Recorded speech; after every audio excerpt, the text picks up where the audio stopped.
Hello, everybody. It is Monday. Happy Monday. Welcome to ItsKim Live. I am ItsKim. If you've never been here before, hi. I'm a pop culture commentator. I talk about stuff that I find interesting just in the news and in headlines. I'm a big fan of Britney Spears. I also love psychology and mental health, but I talk about lots of other stuff too. Thank you so much for being here. If this is your first time watching, please know that this is an interactive show. I communicate a lot with my community that are named the Space Angels. And I'm so happy to see all of you guys here today. If you do enjoy my content, please consider becoming a Space Angel. You can check out the membership tab and see what's up with that.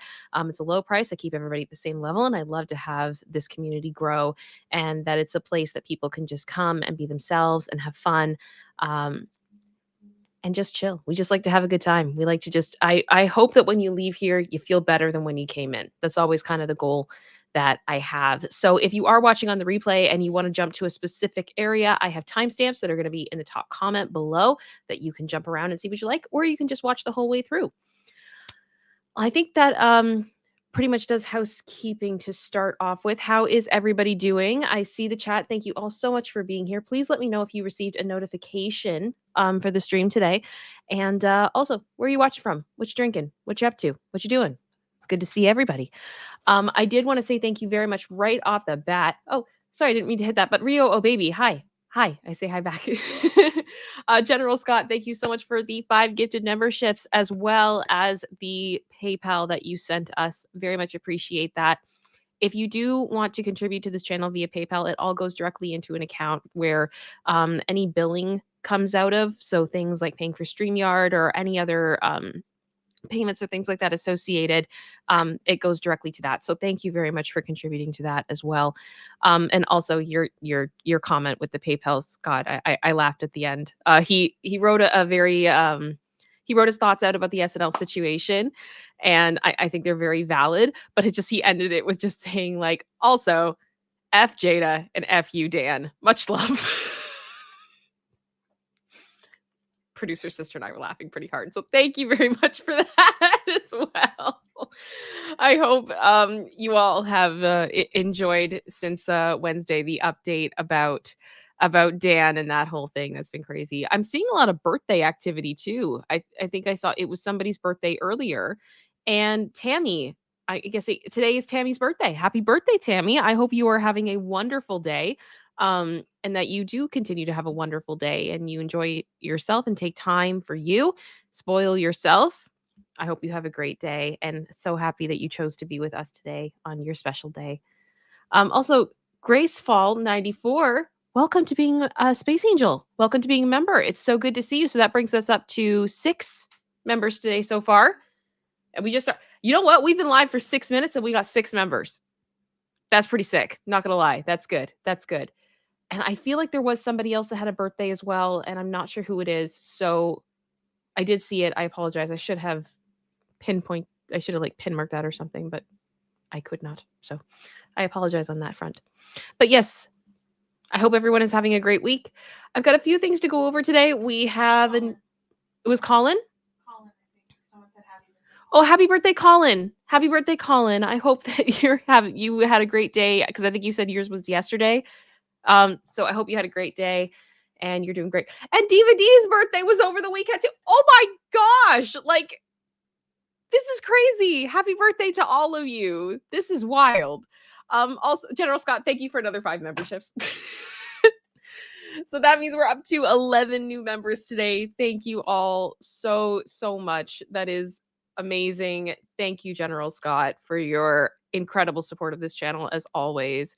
I hope everything is going well for you. And yeah, sorry, I'm just trying to think of I don't want to say too much because General Scott shared with me why they were absent on Monday. And I don't want to say anything in case that's not something that he wants to share because he's allowed to have privacy, obviously. But I hope that that's all dealt with for you because it did sound fun. Oh my gosh, Matt. Cause you're his cheeseburger, his yummy cheeseburger. That's precious, I guess. Yeah. Be back for you. Oh, that's gonna be the next Veggie Tales I think we're gonna have to do. We're gonna have to. All right. So I guess I should probably shut up and get on with the topic because that's part of why you guys are here. So let's do that. Oh gosh. Yeah. This weekend on Saturday, SNL aired a sketch um about Britney's book, The Woman in Me. The idea of it was that celebrities came in to audition to read the book.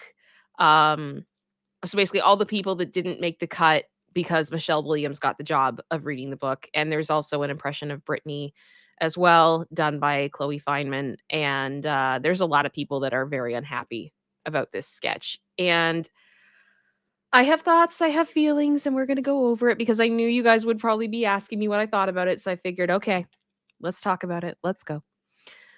So to begin, I do have to say we will be talking about speculation and opinion in this whole show. It is my show, and I share what I think about things, my beliefs, my opinions.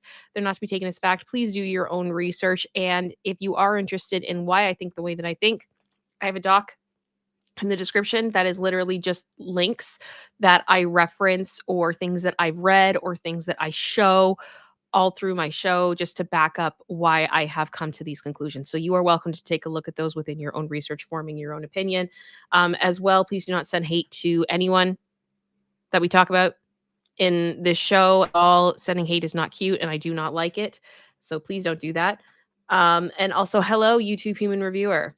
Um, I am doing my best to follow the community guidelines and to respect your rules because I completely understand why you have them in place. Nothing explicit is going to be shown. I will not be saying any trigger words, and I will do my best to keep this an appropriate environment for your platform. And as I always say in every episode, I'm trying. I'm doing my best. All right. So I do want to just say before I even start that I have been a fan of SNL for a long time. I grew up watching the best of DVDs when I was in my early tweens and teens, and then I met my fella, and he's very into comedy, and we started watching SNL quite a bit at that point, and then pretty regularly throughout. Probably, I'd say the past 20 years of my life, I've watched SNL, and I've looked a lot into the classics as well. Um, I'm gonna be honest, I haven't been enjoying it as much recently. Um, in the last few years, there's really only been a handful of sketches that have really stuck out in my mind that really made me laugh. I think specifically about the one with Timothy Chalamet and Pete Davidson, where they were like their own hip hop trio, and they did this one song. And I'm just gonna back up the mic a bit. It went yeet skirt, and that was basically the whole song. That is glorious if you have not seen that. Or the Career Day sketch with Adam Driver, who I swear was playing that sketch like there was an Oscar on the line. I have never seen anyone commit so hard in a comedy sketch like it was not a comedy sketch. It is incredible. Absolutely incredible. And all of the awards for Adam Driver, as always. And also honorable mention to Selena Gomez's episode from I think it was last year. There was a lot of really good stuff in that one. Just that that's sad. Like she was really funny. So I want to be clear that I don't think that everything SNL does sucks. Like I don't subscribe to that mentality. I think you have different casts that come in and out over the years, and sometimes it takes time for them to figure out, their flow, and you have writers coming in and out, and it's a very delicate art to get right. And sometimes they get it right, and sometimes they really don't. But I feel like as of late, they've kind of been doing it on the don't side a lot more, which really, really bugs me that that is the case because I think that it can be better than that. So I will put that out there. Um, so I wish that I could show you the sketch, but SNL is known on the YouTube sphere as being incredibly litigious when it comes to people using their clips.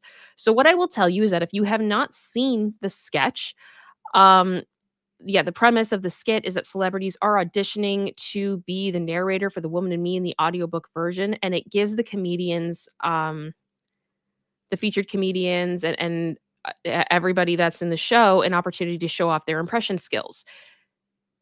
And some of them were bad, like really, really bad. And I kind of felt like separate from this even being a Britney issue, the performances just were not good, if that makes sense. So to check my bias, I did actually sit down with my fella and I showed him the sketch. And when um because he also loves doing impressions, he's critical of other impressions, but he's also very understanding.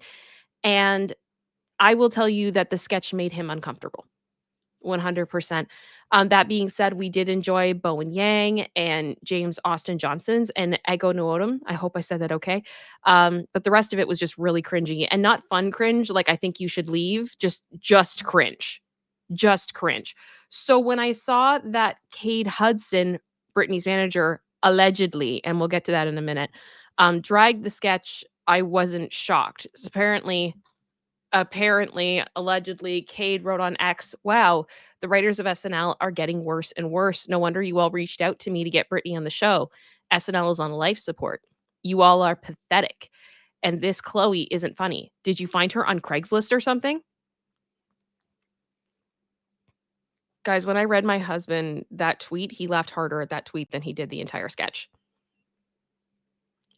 It was bad. The sketch was bad. And if this is indeed what Cade feels, he's nowhere near the only person who feels this way. And I will say, based on what I've seen of Chloe in the past, I don't think this was her best. And I understand why people are offended, and I'm doing my best to look at this story without letting my Stan heart take over. I understand that humor can be a coping mechanism, 100%. I have even been criticized on this channel, in this chat, in these comments, because my tone can change. I tend to try to infuse humor into a situation to lighten the mood, especially when it's bad. And I don't think that we should censor comedy. But the thing is, comedy is supposed to be funny. And I feel like that's where this sketch really lost it. It just really wasn't. I will say in the sketch, there was a joke about Jada Pinkett Smith, which we laughed at because the memoir that she wrote, in my opinion, is ridiculous. Straight up. We already knew enough about Jada Pinkett Smith.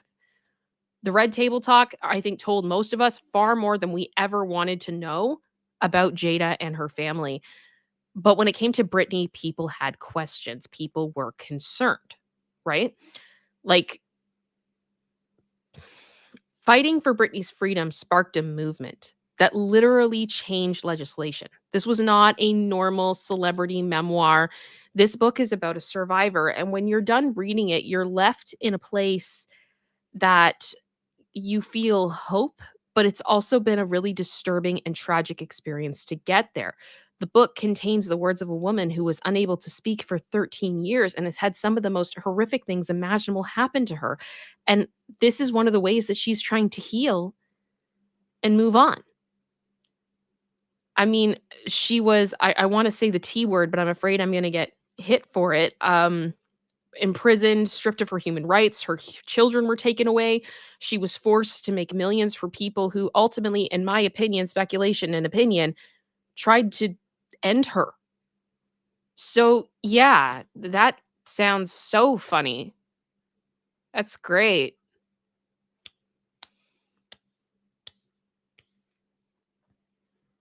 Mhm.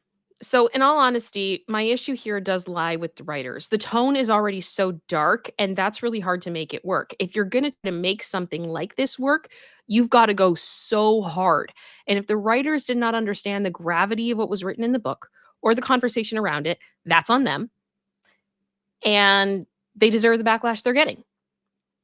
Because if you don't understand the source material, I don't know how you can parody something appropriately, if that makes sense.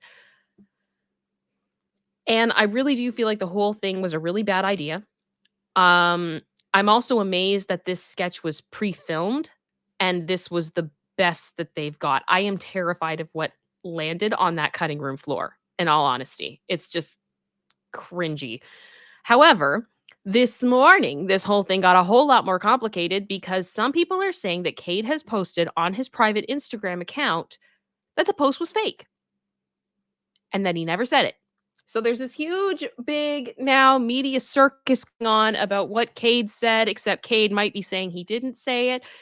And I just want to say, Cade, if that is true, that sucks. I cannot imagine waking up to that nightmare. It really sucks when people accuse you of saying things or doing things that you actually didn't, and people just assume things and go off about it and start roasting you on social media and name dropping you and all those types of things. Totally get it. Totally sucks.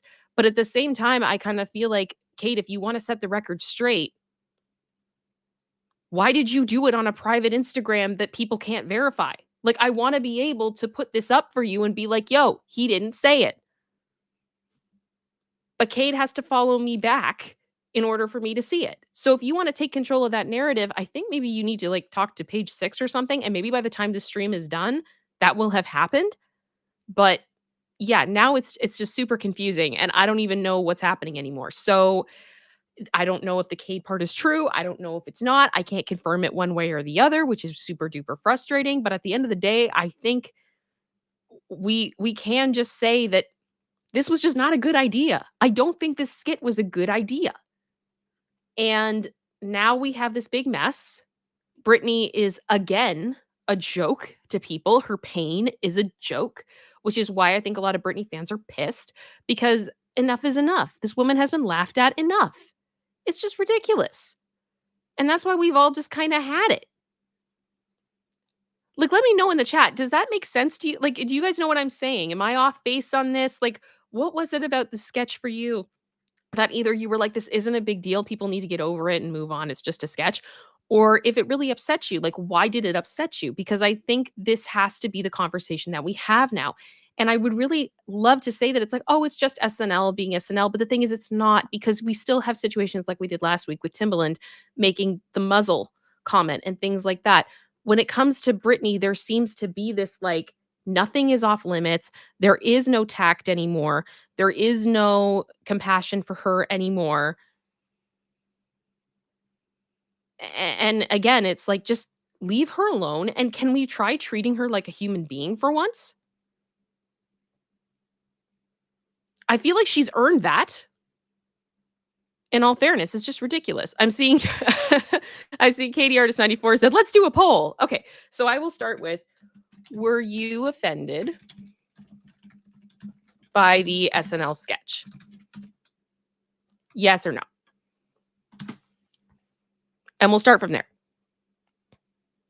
And let me know your reasoning, because I think that this is a conversation. I think sometimes people get like, oh, people just get offended about everything. But it's like, that's all fine and well to say. But if you don't understand why people are offended, that doesn't really fix the issue, right? Because if a lot of people have a shared feeling, it's usually a good idea to understand it. Even if you don't agree with it, just try to understand from their perspective. It's just kind of ridiculous.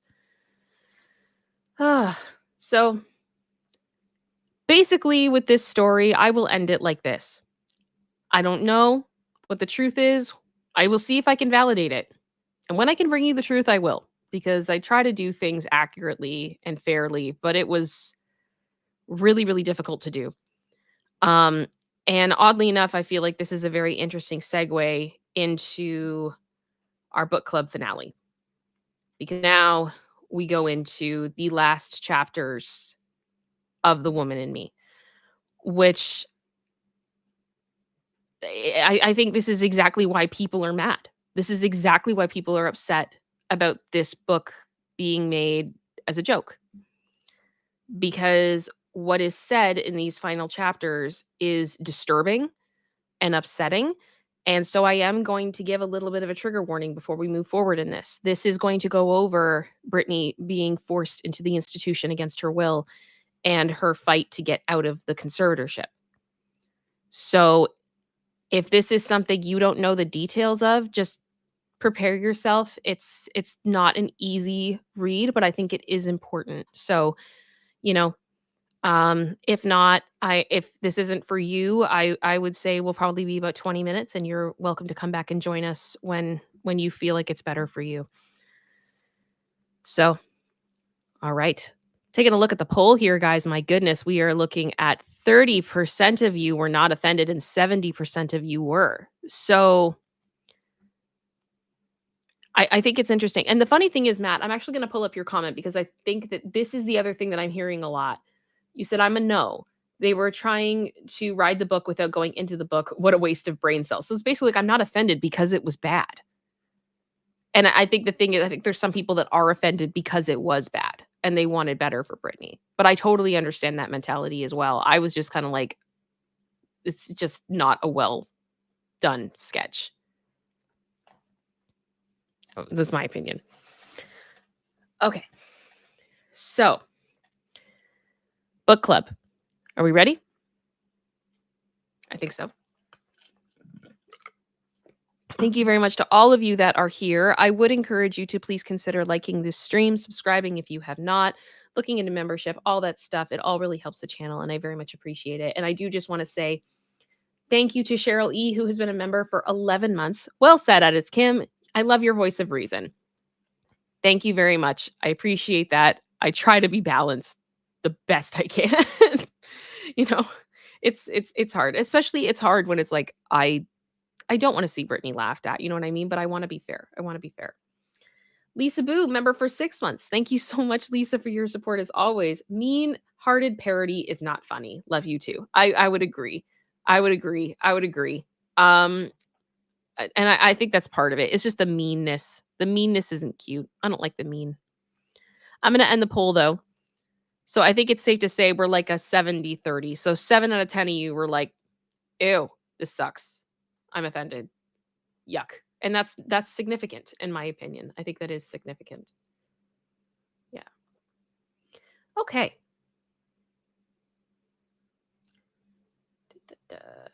Let's go into the book club. Here we go. So again, we are going to be showing some speculation and opinion based on what I'm saying, talking about the book. Again, sources are in the source document in the description, and we will not be violating any community guidelines. Trigger words have been censored. So YouTube, please don't get mad at me. I do want to check here one thing quickly before I go head first into this. Just make sure everything is okay in my studio behind the scenes and we're all good.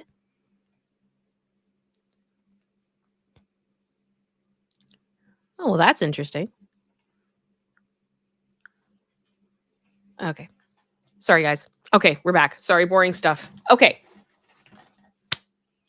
Book club. Let's go.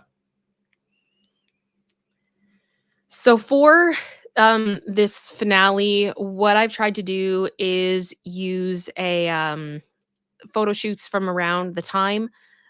There weren't that many, so we're going to focus on the ones that we have, just of more up-to-date photos of what Britney really looked like during this time, what she was going through, all that type of stuff.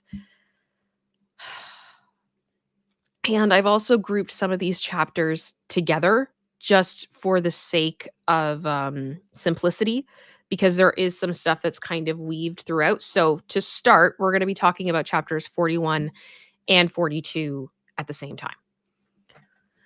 So Britney describes the events leading up to her forced imprisonment, and that is exactly what I'm going to call it, in the rehab facility. She had been going to AA at her father's direction and had continued to do so, but she started to feel like even though she was doing everything she could to satisfy him, to make him happy, he was still plotting something. So she started to make holiday plans, like Christmas plans, but her father told her that if she wanted to see her sons, he would have to be present. Brittany pushed back on this, and Jamie said, "The boys don't want to be with you this year. They're coming home to Louisiana with me and your mom, and that's it." And in that moment, Brittany kind of figured like, okay, if that's what the boys want, I'm not going to fight it. I don't want to make an issue. So she just let it go, as much as she was sad. But soon after, she was in rehearsals when a dancer did a move that seemed very challenging and suggested it. Brittany winced and was concerned that the move itself was too challenging and she didn't want to do it. And quite bluntly, I get it. Britney was in her late 30s at this time. She had had multiple injuries over the years, including having to have surgery on her knee. And if a move looked too difficult, it probably was. And the thing is, this isn't like a one-time dance move thing. This is a night after night, potentially year after year risk. So I totally understand that if, as a dancer, you look at a move and go, No, no, I know I'm no, no, no. I don't wanna have surgery again. Like, I think that's fair. I don't think it's that crazy. So suddenly her team and directors disappeared. And I wanted to read this quote out to you guys. This is a lot of quotes, but this kind of explains how we got here. So Brittany said, it didn't seem like a big deal to me, but suddenly my team and directors disappeared into a room and shut the door. I got the feeling I'd done something horribly wrong, but I didn't understand how not wanting to do one move in a routine could qualify as that. I mean, I was almost 5 years older than I'd been when the first residency started, and my body had changed too. What difference did it make if we changed it up? We'd all been having fun, from what I could tell. I have social anxiety, so if there's anything to feel uncomfortable about, I usually feel it first. But that day all seemed well. I was laughing and talking to the dancers. Some of the new ones could do gainers, meaning a standing back tuck going forward. They were amazing. I asked if I could learn it, and one of them offered to spot me. All of which to say, we were playing and communicating. Nothing was going wrong. But the way my team behaved made me worry that something was up. A day later in therapy, my doctor confronted me. We found energy supplements in your purse, he said.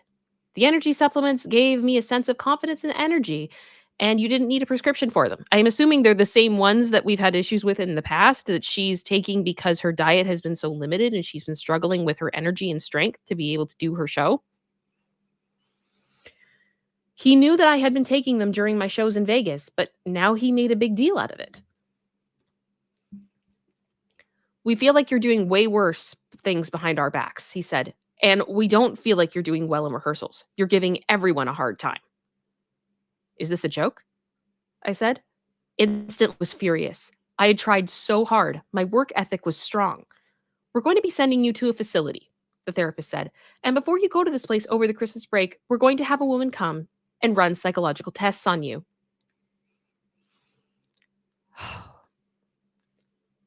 A flashy doctor who I'd seen on TV and instinctively hated came to my house against my will, sat me down, and tested my cognitive abilities for hours. She said, you failed. Now you have to go to the mental health facility. There's something severely wrong with you. But don't worry, we found a small rehab program in Beverly Hills, and it will only cost you $60,000 a month.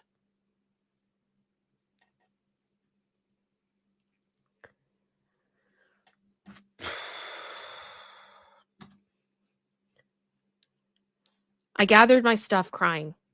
I asked how long I should pack for, how long they'd make me stay there. But I was told there was no way to know. Maybe a month, maybe 2 months, maybe 3 months. It all depends on how well you do and how well you demonstrate your capabilities. The program was supposedly a luxury rehab that had created a special program for me so I would be alone and I wouldn't have to interact with other people. What if I don't go? I asked. My father said that if I didn't go, I would have to go to court and I'd be embarrassed. Now, I underline this because this is really important and I'm going to rant about this in a minute. He said, we will make you look like an effing idiot. And trust me, you will not win. It's better me telling you to go versus a judge in court telling you to go.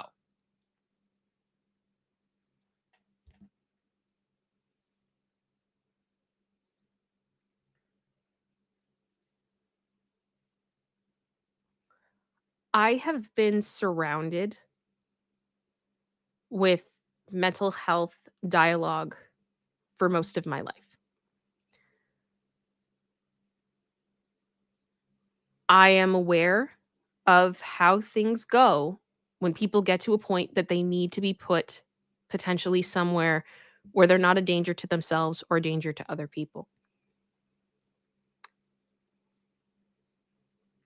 Telling someone who is sick, who is mentally ill, that if they don't go, they're going to be humiliated by their family is straight up bonkers. That to me right there tells me this was never about Britney's mental state, her health, or anything to do with that. It was about controlling her because they threatened her with humiliation to put her in line to go. If you have someone in your life that is not mentally well, is struggling and things like that, it's things like, okay, you're not doing super great. I know you may not be able to see it, but you're not doing super great. We've had a few doctors test you. And I think we need to have someone really professionals really watching over you, making sure that your meds are okay, that you're functioning the way you're supposed to be functioning. We will have you out of there as quickly as possible, but we've got to get a good idea of what is going on so that you can be treated appropriately, because we are at a point now as your family that we don't have the resources, the capabilities, the education to be able to help you the way that we think you need to be helped. It's not a conversation of, we're going to humiliate you if you don't do what we want you to do. Like, that is so messed up. So messed up. And this is why I get mad when anybody's like, Britney was better in the conservatorship. No, she was not. She was not better with people over top of her saying, if you don't do what we tell you, we're going to humiliate you in front of the world. Please explain to me how that is helping someone. Please explain to me how that is in the best interest of a person. It is disgusting. Disgusting. And that right there, that portion of the book, I feel like should be freaking everywhere and people ignore it. And it bothers me because we've known that this has been the logic of why they sent her to that institution for a long time. They blackmailed her in court. They blackmailed her personal life. They blackmailed everything to make her do this. And if that does not disturb you, I strongly recommend you take a look at yourself and try to understand why that is not disturbing to you. She is a grown woman. And not only that, but I think everyone probably in this chat has known someone who has struggled with either mental health or addiction or something along that lines. You cannot force someone to get help. If they don't want help, they're not getting help. You could throw every program at them in the world. If they don't want it, they're not going to do it and it's not going to work. They have to come to a place that they're ready to do it for themselves. And what bothers me so much is that Daddy Dearest over here, Jamie Spears, should know that better than anyone. There's no excuse. None. Absolutely none. So this right here, please just keep this in mind as we're going through this, that this started out with such horrible intentions. It was awful. This is where she's going in. If I do not do this right, I'm going to be humiliated in front of the world. And I don't even know what's wrong with me. And I'm getting thrown in this place because I didn't want to do a move that could potentially hurt me. And because I was taking supplements that are legal, that are not prescription, because my diet is so limited, because my father keeps telling me that I am massive and I need to keep losing weight.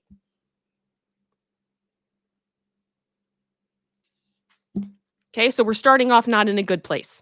Let's just be real here. So Britney said, I felt like it was a form of blackmail and I was being gaslit. I honestly felt like they were trying to end me. I had never stood up to my dad in all those years. I'd never said no to anyone. My no in that room that day really pissed my dad off. Yep. They forced me to go. They had my back against a wall and I had no choice. If you don't do this, this is what's going to happen to you. So we suggest you go and get it over with. Only that didn't happen. Getting over with it, that is. Because once I got there, I couldn't leave, even though I kept begging to. They kept me locked up against my will for months. When you look at everything up until this point, if you do not see this situation as almost like a hostage situation, I don't know what you're looking at. It's messed up. It's messed up. Brittany goes on in the book saying, the doctors took me away from my kids, my dogs, and my house. I couldn't go outside. I couldn't drive a car. I had to give blood weekly. I couldn't even take a bath in private. I couldn't shut the door to my room. I was watched. Even when I was changing, I had to go to sleep at 9 p.m. They supervised me watching TV from 8 to 9 o'clock in bed.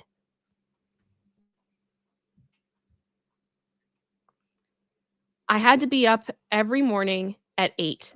I had endless meetings every day. For several hours a day, I sat in a chair receiving mandatory therapy. I spent the time in between meetings staring out the window, watching cars pull up and drive away. So many cars bringing many therapists and security guards, doctors and nurses.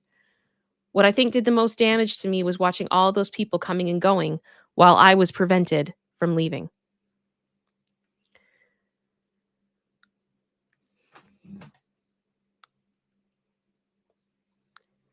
Now, there's a section here again that I feel like this is something that Britney has said many times, and people don't quite understand why this portion for her was so difficult. And I want to see if I can explain this. And I want to be very clear that I'm not a doctor. I'm not a doctor. This is not medical advice. This is my opinion. This is what I see from watching all of this for years. Britney is a very active person who dances constantly. When she wasn't dancing in her life, she was doing gymnastics. When she wasn't doing gymnastics, she was doing basketball. When she wasn't doing basketball, she was doing yoga. This woman is constantly moving.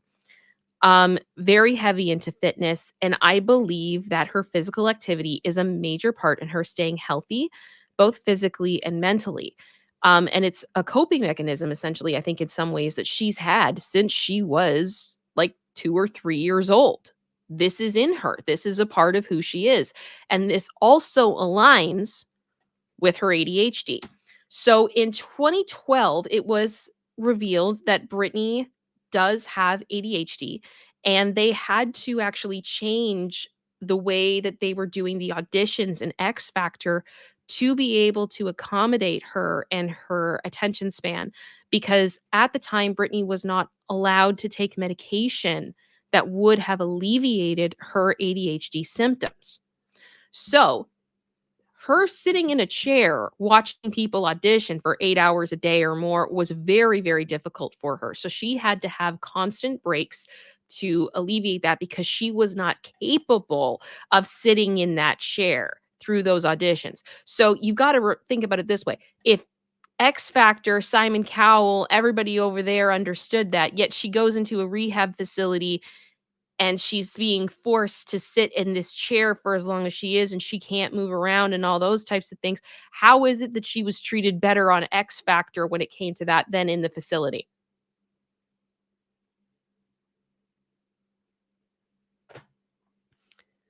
Britney having to sit in a chair for that long and not being able to move is incredibly difficult for her on a neurological level, in my opinion. It's not like just, she just needs to get over it. This is a part of her neurological makeup. She's not built to do this. She's built to move. She's built to move, and she's made a career out of it. So when she wrote in her book, "To feel sane, I needed to move around. Movement was my life as a dancer. I thrived on it. I needed it. I craved it, but they kept me in that chair for ages, and I began to feel like I was being ritually tortured. I felt anxious in my feet and in my heart and in my brain. I could never burn off that energy.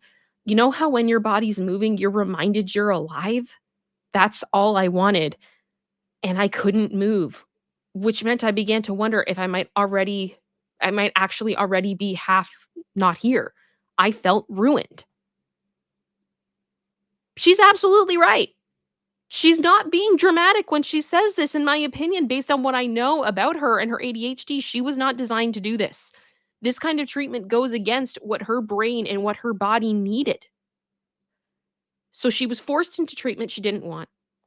Her children, her dogs, her home, her freedom were taken from her. She was imprisoned over energy supplements and a dance move.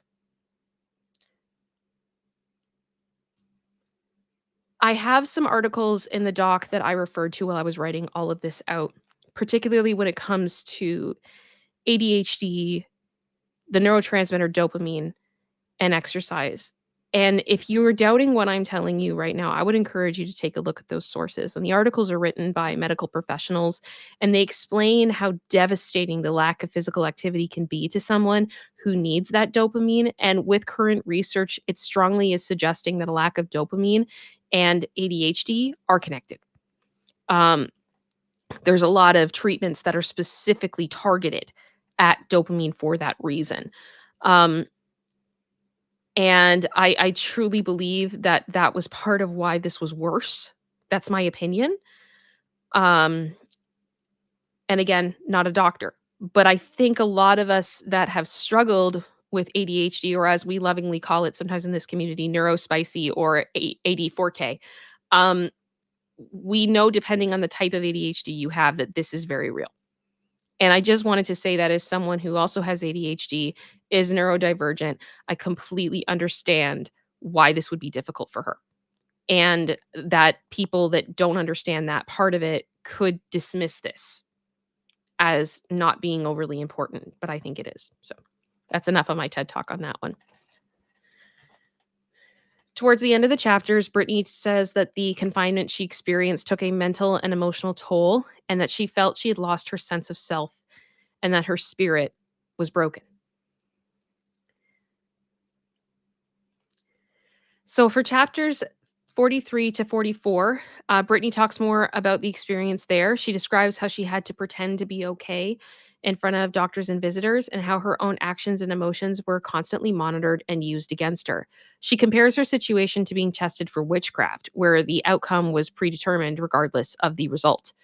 Brittany also expresses her disappointment in her betrayal by her father. She recalls reaching out to her mother and her sister and feeling disregarded and unsupported. And Brittany has actually shared some of those text messages.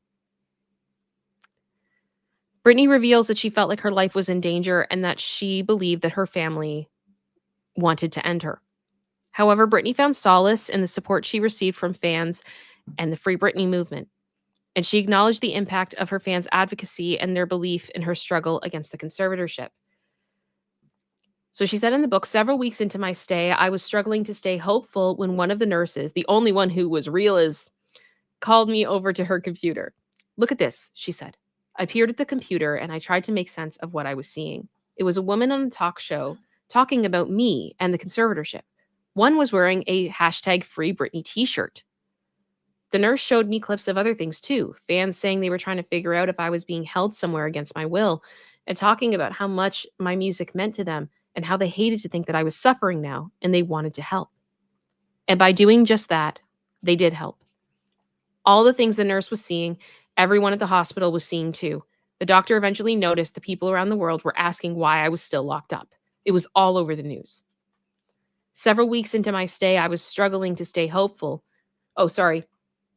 I did that wrong. My apologies on that one. Seeing them marching in the streets chanting Free Britney, that was the most amazing thing I had ever seen in my life. I know some people laughed at it. They saw the pink t-shirts with my name on them and said, what kind of cause is this? But if they really knew what I was going through and understood the connection I had with my fans, I don't think they would have laughed. The truth is, I was being held against my will, and I did long to know that people might care whether I lived or died. What do we have except music, except our connections to one another? And what stronger bond is there than music? Everyone who spoke out for me helped me survive that hard year, and the work they did helped me win my freedom. Despite all the challenges that Britney faced, she remained determined to fight for the end of the conservatorship. She was done with her family controlling her, and she knew she had the power to end this nightmare.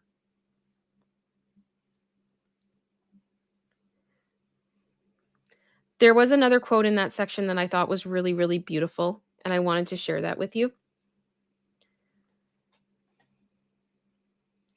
I don't think people knew how much the Free Britney movement meant to me, especially in the beginning. Towards the end, when the court hearings were going on, seeing people advocating for me meant a whole lot. But it was when that first happened that got my heart, because I was not okay. Not at all. And the fact that my friends and my fans sensed what was happening and did all that for me, that's a debt I can never repay. If you stood up for me when I couldn't stand up for myself, from the bottom of my heart, thank you. And I kind of just want to like grab that and throw that on a Bristol board at her dad when he said that the Free Britney movement was a conspiracy. It was nothing but a conspiracy theory.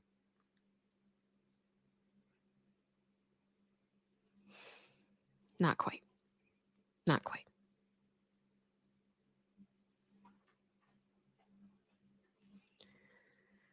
Britney continued her journey towards freedom and reclaiming her identity through social media. She shares how she used Instagram to showcase her creativity, to find inspiration from other artists, and to express herself through humor. She also reflects on the impact her children have had on her perspective and discusses her loneliness during the pandemic and the strained relationship with her family.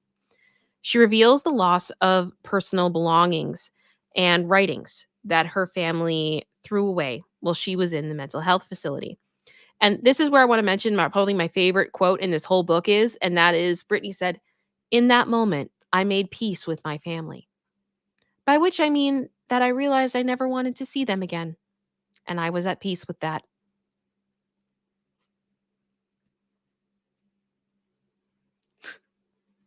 I love that quote so much. But the thing is, too, now this part is super relevant. And I did want to mention this with you guys because this does kind of go into like news story, which I decided not to go into in the news headline section of the show today. But I'm going to very briefly explain this to you guys just so you are aware if you're not aware. Couple weeks ago, there was some drama that hit the internet, and I have been hesitant to report on it as it's hard to verify, and I don't have a huge amount of trust in some of the sources in which it came from. But it appears that an ex-friend of Britney's mom, Lynn Spears, leaked a bunch of text messages and pictures exposing Lynn. Like it's messy. It's messy. Um, and this has been accompanied by now an exclusive from the Daily Mail that Lynn Spears is allegedly selling Britney's items at a consignment shop. So that whole thing kind of blew up. And Lynn then posted on social media that that was not true and that she actually still had the items that Britney talked about in her book. So her family hadn't gotten rid of them. But Britney shot back at Lynn via social media saying that she honestly didn't care anymore and that it just appears to be to me it just appears to be another desperate attempt from Lynn to get back into Britney's life when she's very publicly cut off communication with her family. And I also want to say some of these items that were missing were her writings, like her poetry she had written. There was apparently 3 years worth of it, as well as dolls that she had collected throughout her childhood and into her adulthood. So the idea was that basically she came back from the institution, she went into her house in Louisiana, went into her room, and her stuff was gone. And considering the mentality that she was in at that time, thinking like, was my family trying to end my life? Had they started to move out her things? Were they not expecting her to come back to her own bedroom in her own house that she bought for her family? Why would you go into somebody else's bedroom and take their stuff down? Like, is anybody else, like, hearing what I'm saying? Like, does you guys get what I mean? This is weird. If I have, a family member that's living in my house that goes into a treatment facility, I'm not getting rid of their stuff. I might clean their room and dust in there while they're gone and make sure that when they get back, they got fresh sheets and stuff, but I mean, I'm not touching their stuff. Yeah, and maybe go through the room and make sure that there's nothing in there that could hurt them. But writing? Like a journal? That hardly for me is the concern. You know what I mean? So to me, when I hear Brittany say that her stuff was gone, that tells me that they were not expecting her to come home. That's my opinion. So at that point when Brittany goes, "You know what? I don't want the stuff back. It's weird that you took it out of my room. I don't want the stuff back. Thank you very much. I don't care. I don't care." I think that's fair. I think it's fair. And I honestly, to me, I don't think that this is the win that Lynn thinks it is. And the walls are crashing down around her right now. So it's a mess. It's a mess. But getting back to the book, Brittany then describes the moment that she decided to call 911 and reported her father for conservatorship abuse and the limbo that she experienced until the conservatorship finally ended. And through this process, she does mention that she felt hurt by the documentaries and the betrayal of some old friends who spoke about her without her consent. Now, this is something that producer sister and I have spoken about at length Obviously, we don't know the full both sides of the story when it comes to these documentaries. But I sometimes wonder if Britney maybe doesn't completely see how difficult it was for other people to get to her. Because I think she's very well like, and I don't wanna, like, make it sound like she doesn't know what happened to her because that's not what I mean. But from what I have heard from different people who were very active in her life, they were getting actively cut off by the people that surrounded her. And if they thought that speaking in this documentary in any way could potentially aid her and being able to get the public to understand what was going on with her and potentially get her to be free, I understand why they did it. And I hope that for some of these people that there is healing, that there can be an understanding between them. But I also understand if Brittany's not ready yet, she's not ready yet, and she's allowed to feel however she wants to feel about those documentaries, in all fairness. Does that make sense, producer sister? Yeah. It's difficult. It's difficult. Yeah, it's producer sister just said that she thinks that it's possible that these people felt like this was the only thing that they could do. This was their way to help her. Yeah. So it's hard. It's hard. So in chapter 47, Brittany reflects on her experience speaking out at a Los Angeles probate court hearing regarding her conservatorship. So this would have been the audio that got leaked from the court. She expressed her initial fear of speaking freely and being judged, but also held on to her desire for understanding, freedom, and joy. With support from Sam, she begins to tell her story, revealing her unhappiness, anger, depression, and feelings of being bullied and alone. Expressing her desire for equal rights and thanking the judge for allowing her to speak, she waits anxiously for a response. The judge acknowledges her courage and appreciates her sharing, providing a sense of relief. When Brittany reflects on her past experiences being controlled and treated like a criminal, which caused her to question her self-worth and her faith. However, she rediscovers her belief in something greater and the power of prayer. And this is kind of how this chapter ends. And I know a lot of people love this quote, so I wanted to share this with you. Of all the things they did, I will say the worst was to make me question my faith. I never had strict ideas about religion. I just knew there was something bigger than me. Under their control, I stopped believing in God for a while. But then when it came to the end of the conservatorship, I realized one thing. You can't F with a woman that really knows how to pray. Really pray. And all I did was pray. It's sad. It's really sad. So we go into chapter 48 at this point. Brittany explains how she found a new lawyer, Matthew Rosengart, who helped her navigate the legal system. With Matthew's guidance, they filed a motion to remove her father as conservator and eventually succeeded. So the book says Matthew said he would go to court and file a motion to remove my dad as conservator first. And then after that, it would just be easier to try to terminate the entire conservatorship. Just a few weeks later, on July 26th, he filed to eliminate my father from that role. After a big court hearing on September 29th, my father was suspended as conservator. It was all over the news before Matthew could even call me after court. I felt relief sweep over me. The man who had scared me as a child ruled over me as an adult, who had done more than anyone to undermine my self-confidence, was no longer in control of my life. At that point, with my father eliminated, Matthew told me we had a momentum, and he petitioned for the end of the conservatorship altogether. I was at a resort in Tahiti in November when Matthew called me with the news that I was no longer under a conservatorship.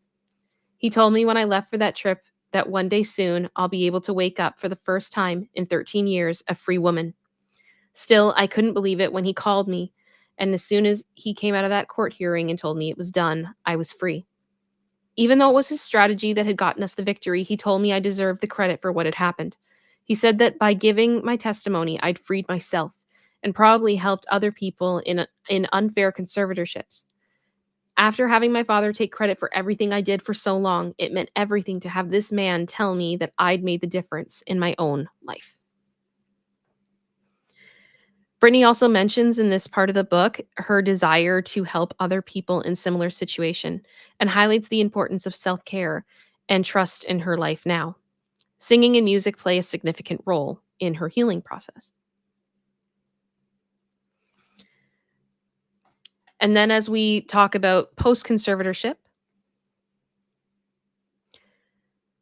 Britney reveals her love for music and the joy that she experienced when she went back into the studio. She actually said she created 6 songs in one day. So she was in a studio in Malibu doing that. And then she shares her excitement and the honor of collaborating with Sir Elton John on a duet version of his hit song, Tiny Dancer. With the happy times, Britney also reflects on the challenges she faced under her conservatorship and the impacts that it's had on her personal and professional life. She expresses her feelings of betrayal by her father and her family, particularly her sister, who she believes took advantage of the situation for personal gain through her book, which I would agree with. Despite these challenges, Britney is focusing on finding herself and prioritizing her spiritual life. She also discusses the physical and emotional damages that she endured during the conservatorship, including debilitating migraines, um, which she has talked about. She's also since talked about nerve damage on one side of her body that she experiences as well, um, and that she's really scared to go to a doctor about it because of her past. Ultimately, Britney shares her newfound freedom and empowerment, expressing her desire to live life to the fullest. And in the final chapter, Britney reflects on her newfound freedom and the joy of being able to live life on her own terms. She expresses gratitude for being able to make her own choices, such as taking vacations and enjoying simple pleasures like eating chocolate. She discusses her body image and how she feels more confident and comfortable in her own skin now that she no longer has a father controlling her. Britney also talks about her love for taking pictures of herself and how it brings her joy. She shares her love for singing and dancing and emphasizes that she does it for herself and not for others. She touches on her special relationship with the gay community and the unconditional love she feels from them.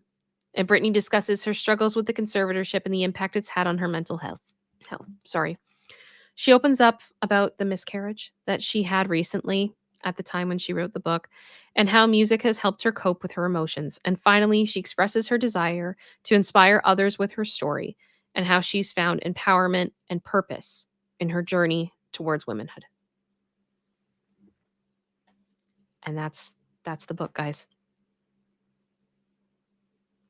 That's The Woman in Me. And I think tying it back to what we talked about at first, I don't know what was funny in any of those chapters. And I think that's why people are upset about the SNL thing. Because I don't know how you can read this book and walk away being like, that was a knee slapper. Because it's not. But I think I would say to you guys, if you have any interest in reading the book, please do. Please do. It's doing very, very well. It's selling very, very well. From what I'm seeing, they've actually had to release a new edition. They're having to print more because it's just people are just buying it like crazy. And there's also conversation now about potentially there being a biopic. I've also seen rumors about a documentary that Britney would be involved in. There's so many things that could come from this book, and I don't think we've heard the last of it. The funny thing was, I actually was thinking on Friday, I was like, we're going to do the finale part of the book club on Monday. And I'm like, maybe I should have done this faster because I feel like we've been talking about this for a while and I don't want people to get overly sick of it and to have enough of it. And it's like, is it really even topical anymore? And then the SNL thing dropped and I went, oh, guess not. And that's the thing. This book came out basically a month ago. A month ago. And we're still talking about it. It's still front page news. So if you haven't read it, read it. It's good. It's a good book. It's a hard read at points, but I think it is really, really interesting. So, yeah. Although, Denise, you were absolutely right. The faux shiz was a knee slapper. I feel like that was the ray of light within such a depressing book. It was our producer sister just said it was our comedic break. It was the comic relief that we desperately needed. Yeah. Yeah, Denise. Yeah, a month. Yeah. Yeah, because wasn't it? It was October 14th, right? That it came out? Something like that. Producer sister, am I right on that? No. Just going to double check because I want to be sure that I'm not like crazy.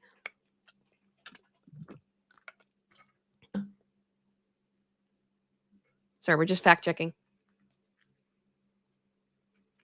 October 24th. October 24th. Okay. Only been like 3 weeks.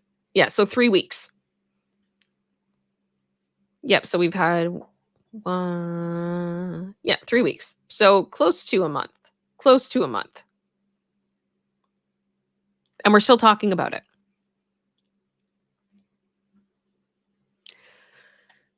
So I do think it's interesting, but I'm glad to see that the book has been a success. It's wild to look back, kind of just of what's happened over the past 30 days or so of the news coming out, and I think also there were a lot of the explosive things that came out before the book even dropped, particularly to do with Justin. So I think some of that, like the experience of this book coming out and the stuff coming out about it has been going on for quite a bit, and it's wild to see it still be present. But I'm glad to see it. I'm glad to see it. So we are in halftime now. Yay! And I got to catch up on some support. I got to catch up on everything. My goodness, let me go back here. Ray has been a member for 4 months. Hello, Ray. I'm not sure if you're still here. I know you. Yeah, you had to go. I'm sorry, Ray. Bye, Ray. Thank you for being here. Ray's been a member for 4 months. Said this is blackmail at its finest. F. Jamie Spears. Yep. I'm not mad. I'm not mad about that at all. Denise, thank you for the gifted 10 memberships. That is incredible. That is so kind of you to do. I so appreciate your support always on this channel. You are so incredible. And I'm so thankful that you're here. I am all the time. It's so great to see your face. Like when I pop in here and I see your avatar, I'm like, yay, Denise is here. So thank you. Let me just take a look here. What does that bring us to, producer sister, if you don't mind me asking? Do you know? 21 memberships today. Brilliant. Thank you so much, guys. Welcome to all of the new Space Angels. It's awesome to see this community grow. And Wancho! Hi, Wancho! Oh my gosh, 13 months? What? Bro, what? That's wild. That's so wild. Thank you. Thank you, Wancho. Much love to you. I'm glad to see you here. Oh, okay. So I'm so behind on the chat. So I can't like go back and read everything. I don't even think it's gonna all load for me. I just see, so I'm just checking out what's coming up right now. City D just said, I've been kind of curious. I don't get what gifted memberships are. Okay, so basically on my channel, if you want additional content, special emojis, and just like the status of that you are a part of the Space Angels community membership, you can join membership. So there should be an option beside my username below the screen for joining membership. But not if you're on an iPhone. You can look at it also on my main channel page too. There should be a membership tab that you can look at as well. Sometimes people, they're not in a place where they can afford membership, or they're just not sure about it. They're on the fence or whatever. And what they can do is they can allow gifts in their account. And then if people would like to, instead of just tipping me, for example, like a super chat or a super sticker, they can tip using membership. So they buy someone's membership for a month and they get to choose how many they wish to buy. And then those get distributed at random within people that are in the chat that are watching at the time of the live. So some people will choose to do that, and then that includes other people into the community as opposed to just sending a super chat or a sticker. So if you want to join membership and you're not in that place that you feel that you can, make sure you've got that allow gifts enabled, and you may be one of the lucky people who gets a free membership. So that's, I think, is that explained it okay? Does that sum it up? Yeah, we have seen people get them before when they're not watching. Yes, and we have seen if the chat is full, like if without that. Oh, really? Yeah. Sometimes it does randomly go to other people apparently too. But from what I've read, it has to do with the amount of interaction with the channel. Producer Sister has looked into it and has seen that it has something to do with the interaction of the channel. So if it will go to people, I guess, that interact more than others, but it is random. Officially verified, Yeah. but that seems to be Unofficially. It's hard to tell, but I have seen people be like, but I want one. Like, why can't I just give one to a specific person? And it's like, unfortunately, that's not the way the mechanics of this works. And honestly, if it was, I would really appreciate it because I'd like to buy my memberships for my mods. I feel so bad about that. I hate that. I hate that so much. It's ridiculous. Oh, Project Metal Music, member for 5 months. Love this channel and what you do for Britney. Thank you very much. I appreciate that. It's very kind of you, and I appreciate your support as always. Katie Artist 94, member for 4 months. SNL's just trying to do content in Jacksonville. Are we gonna have to like guys, I think something I'm gonna do this holiday season is I'm gonna make a video containing the inside jokes of this community. So that when people come in and they don't get the inside jokes, that there's something I can be like, if you don't understand why Jacksonville is funny, check out this video because it's just producer sister and I were joking earlier that it's like you never expect some of the things to take off and be jokes that stick. It's like it's so funny how some things stick and some things don't, and the things that sometimes you would never expect to become a thing. Like at no point did we ever think that it would be a chorus in our community of people going F you, Dan, or the fact that we literally have a freaking choir up in here whenever a certain clip is played. Insufficient funds, you ain't got no money. Woo. And also all the jokes and everything. It's just, you guys are amazing and I love you all so much. It's great. I love that we have inside jokes and I love that you guys are all ooh. Ooh. I love you all so much. Oh my gosh. Oh, it's amazing. Oh, okay. And also thank you very much to, where is it? King Bob, thank you so much for gifting the 6 memberships because you did 1 and then 5. I very much appreciate it. It's very kind of you to do that. More Space Angels, the better. I love it.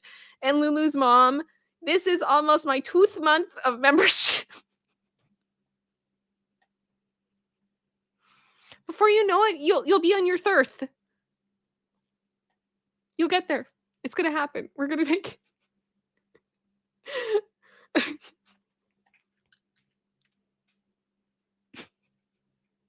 Gosh, this is just ridiculous. It's just so ridiculous.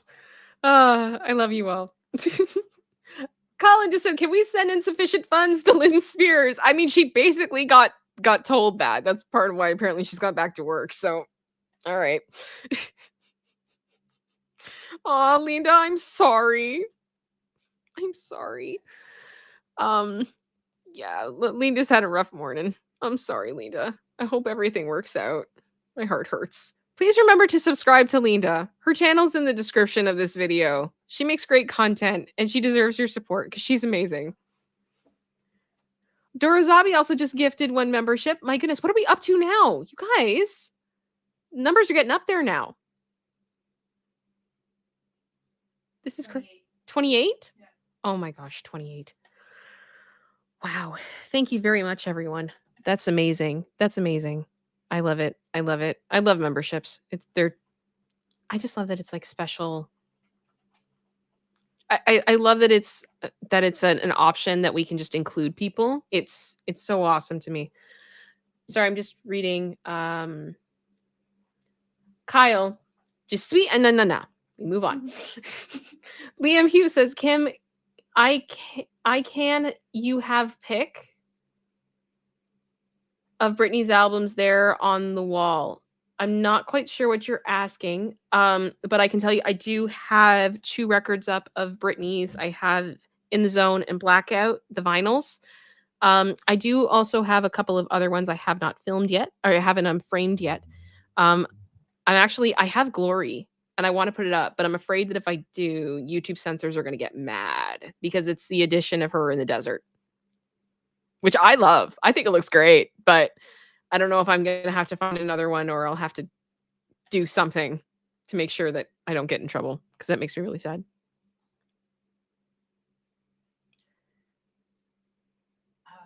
Fun live update.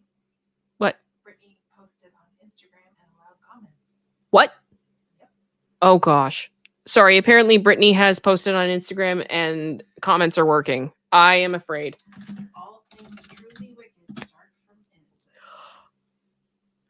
What? Okay, hang on. She did it again. Did she really? Oh my gosh. Okay.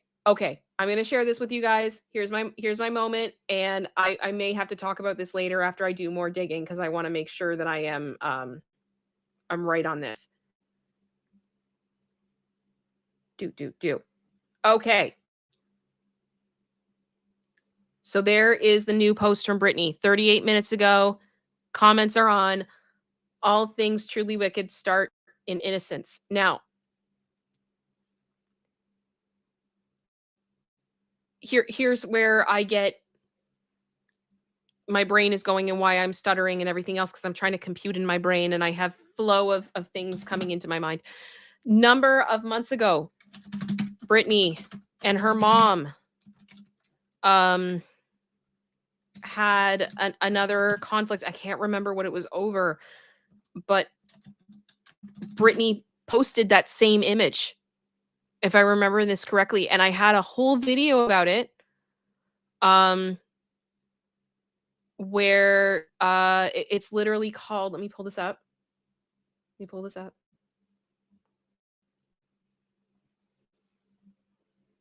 Legit. After emotional reunion, Britney calls out wicked mother.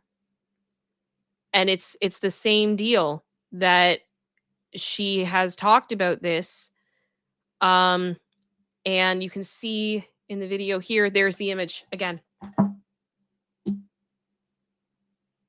So I feel like after a while, this has kind of been her mission to, this has been her message to her mom, that you may not have started out thinking that this was going to be bad, but it did become bad. And, this is what's up. You still did something wicked. You did something awful. I don't care. You always kind of have this image of like, I never did anything wrong. And obviously, yeah, you did. You did. And I'm mad at you. This is ridiculous.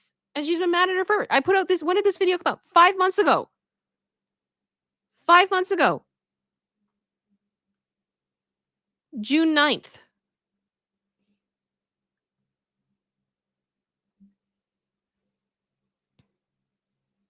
So, yeah.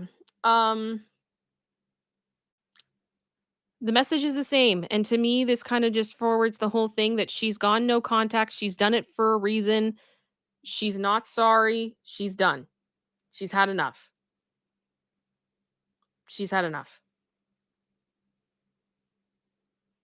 So it definitely seems like, based on that, I don't think Britney cares that much about the SNL thing, but she definitely cares about what's going on with her mom right now. And she has had it. Thank you, Linda. She said we will be eyeing Lynn's Insta for a reply. Lol. I mean, she probably will, but it doesn't make any sense. Again, I stand by it. Why did you take the stuff out of her bedroom? If you thought she was coming back and she would want to have her most treasured items in her bedroom, why did you take them out? And if you did take them out, why would you not mention to them that we've had to remove these items from your room for whatever reason? They are safe, just so you know. So stupid. Yeah. Good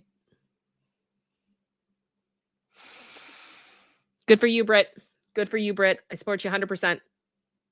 If you don't feel like your mom is a good influence in your life, if you don't feel like you're being loved properly, if you don't feel like you're being treated properly and your life is better without her, then cut her out. 100%. I stand by that. Lynn can have any type of, we thought it was the best thing for her or whatever. But the bottom line is your daughter in her early 20s, late teens, knew that the relationship between you and Jamie was so toxic. She was like, if the fear basically of you leaving him is that you won't have anywhere to go, I will buy you a house, mom. I will build you a house, mom. I will take care of you. I will give a better life to our baby sister. I will enable this. Just take care of yourself. Do you. Do you. I've got your back. And knew that this was going on. And so she tried to save you from the man that you then threw her into the arms of. That took her money, that took her human rights, that took everything else.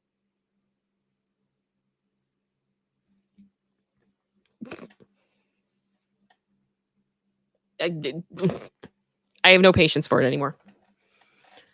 No patience for it. Yeah. LTJ just said, Lynn is diabolical, just so nasty. Britney said nothing but beautiful things about her mother. She also said she wanted to be like her.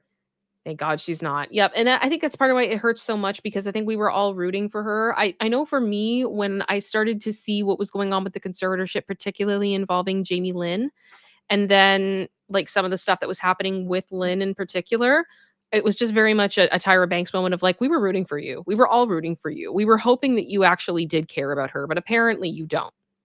That's not the image that you give off to people. And yeah, that's frustrating. Well, guys, I have to keep moving because, oh gosh, sorry. Jennifer Marie just said, what is it with our parents' generation and their incapability of admitting they were wrong and making things right? I don't know if it's so much a generation, like it's necessarily a generation thing, but I'm always leery that when somebody has family members that have gone no contact and then you say like, okay, well, what happened? And they're like, I didn't do anything. They're just completely irrational. There's, I all I did was love them and la la la la la. In my mind now, I just see Lynn Spears going, all I did was love her, la la la la la. And it's like, oh, there's two sides to every story, man. There's two sides. There's two sides. Mm-mm. Mm-mm. All right. So let me take a look here.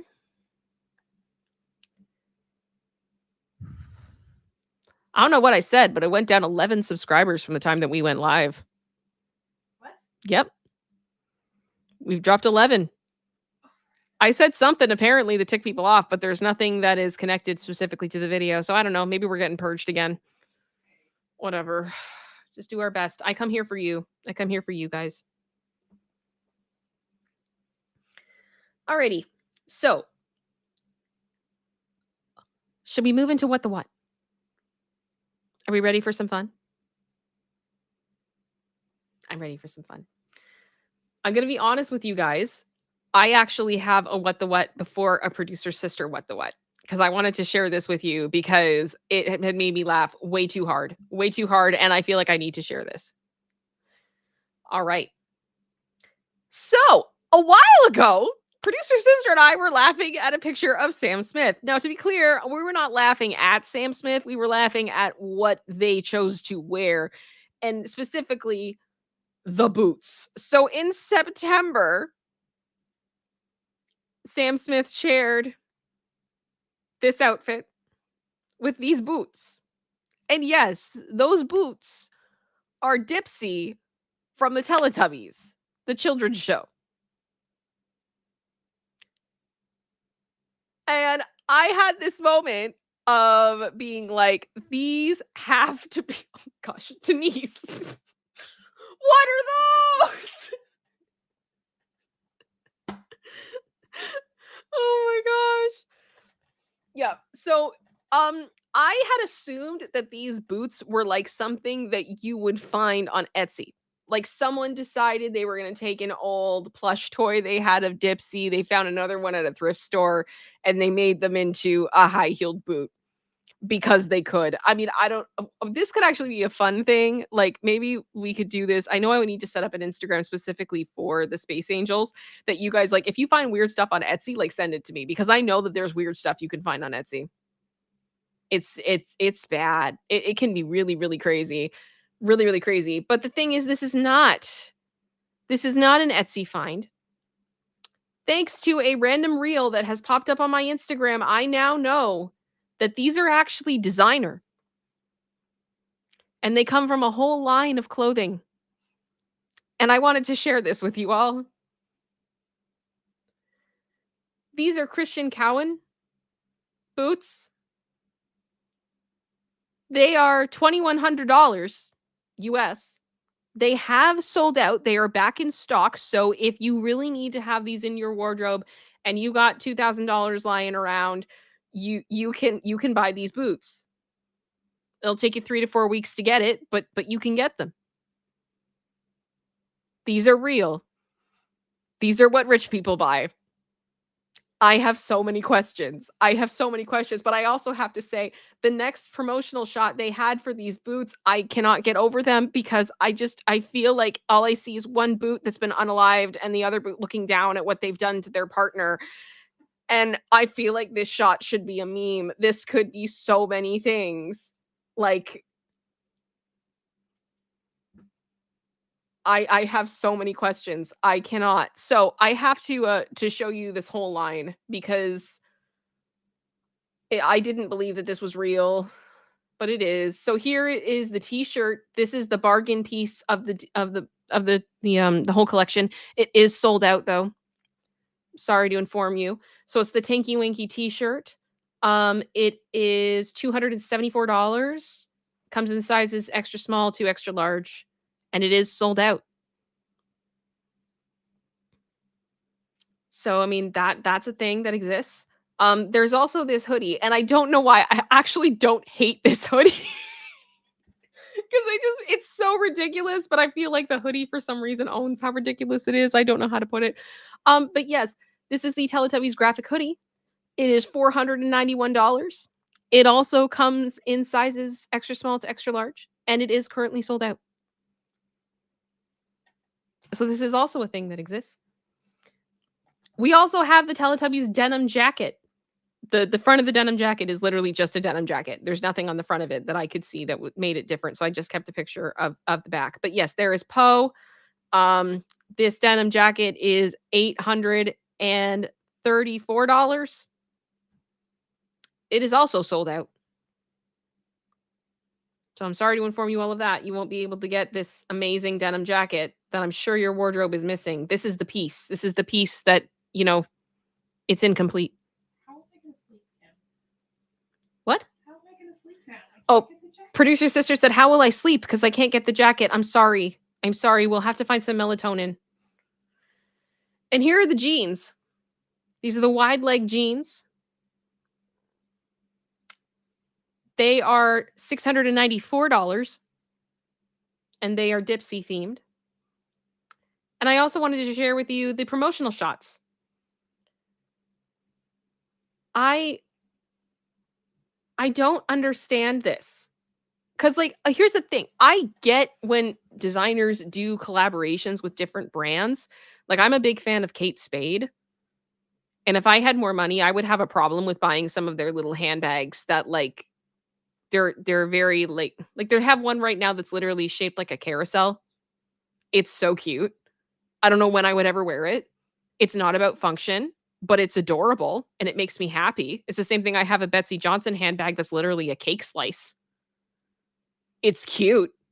I get it. But this is literally just promo shots of them screen printed on a cream hoodie, a white t-shirt, a wide leg jean, and the back of a denim jacket. And then those boots.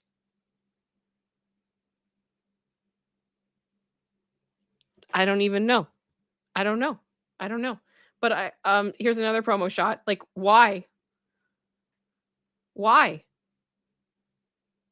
Just why? Also, I assume that this woman is rather tall. Kind of just gives you an idea. And with heels. How tall are these Teletubbies? I didn't realize how big they were. It's actually kind of concerning. But this shot right here, I don't know what this model is getting paid. But it's not enough. It is not enough. The way that he is serving with Tinky Winky popping up behind him, this dude is a legend. This dude is a legend, and he should get every job he ever auditions for because of this picture. I am rooting for him for the rest of my life.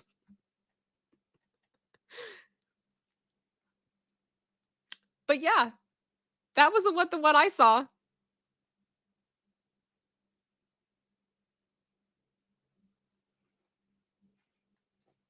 I hope you all feel like your lives have been enriched. This is the content. This is the great content I bring. His rent was due.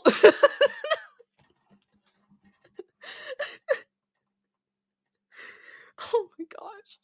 Aaron Cooper just said they were 7 feet tall originally. No. That's so, no wonder the bunnies were terrified every time they walked on set. You'd see the bunnies just run away. Bizarre. Absolutely bizarre. You're right. Best photo.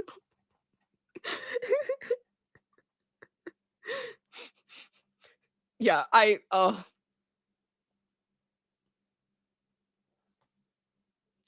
hope that was okay. I hope it's okay I showed you guys that, because it made my life. It made my life for a little bit there.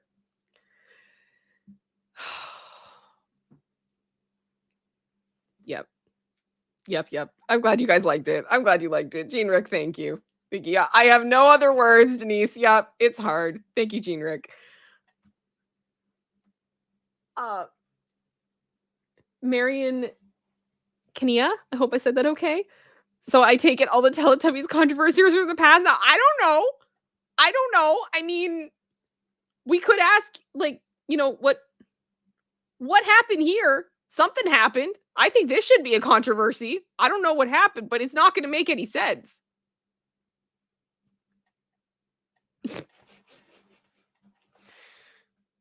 Yeah, it's not going to make sense. It's Gene Rick is right. It is not going to make sense. You just can't. Liam just said the Teletubby horror movie should happen. Yes, it should. And quite bluntly, I feel like this bro right here should be getting the starring role. He should be first billed. Give him the role. Let him pay his rent. Okay, we gotta move on. So, producer sister has her What the What today, so I have not seen this. I will be reacting to this with you, the same. We're together in this. And it is called Laughing at My Own Memes. We will go through it. Let's find out. Let's have some fun. So this is a post from Allie here saying, so disappointed after seeing this photo and realizing that's a third llama in the back and not the arm of the right llama ringing a little bell. No, I want it to be the llama ringing the bell. Just gonna stick out. She's so I love when pictures end up like that. Oh my gosh. But yeah, it does. It looks like a little hand, but it's not. It's an actual llama. I love llamas and alpacas. I have a thing about llamas and alpacas. Llama duck. Does anyone else remember the llama song? Here's a llama, there's a llama, and another little llama, fuzzy llama, funny llama, llama duck. Does anybody remember that song? Because I do.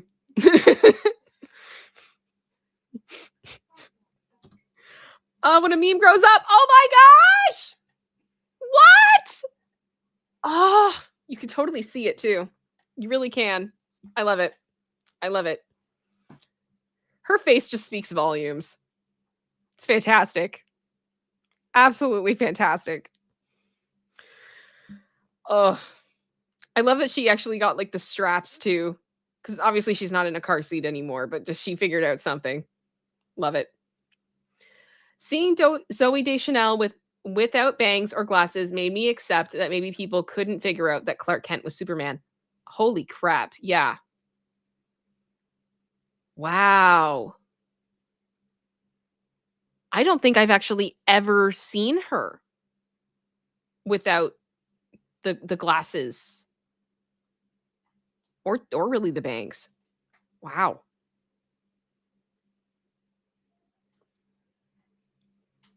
That's crazy. That is crazy. There is no such thing as the perfect name for a firefight. No.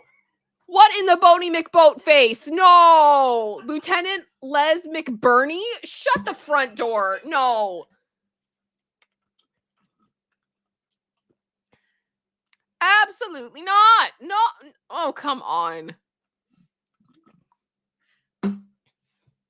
Les, I respect you for following what apparently was your destiny. Good for you. That is ridiculous. That is absolutely ridiculous.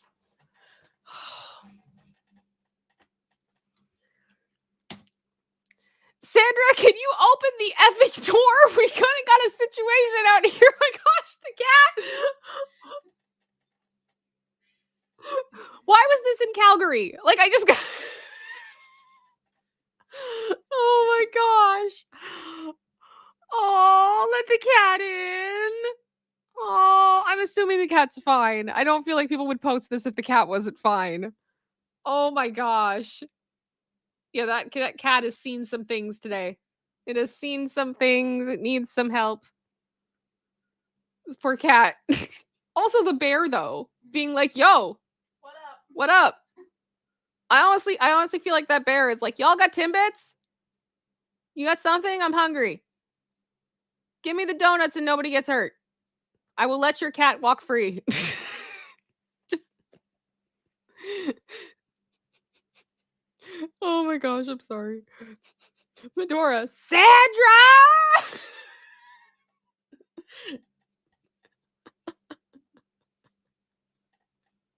Oh my goodness. I'm sure the cat's fine. I'm sure the cat's fine. The real Bermuda Triangle. Oh yeah. The space between the two car seats where if something falls down, it's gone forever. Never to be seen again. Yep. Yep. Oh my gosh, Scott. The bear is like, "We've been trying to read you about your car's extended warranty."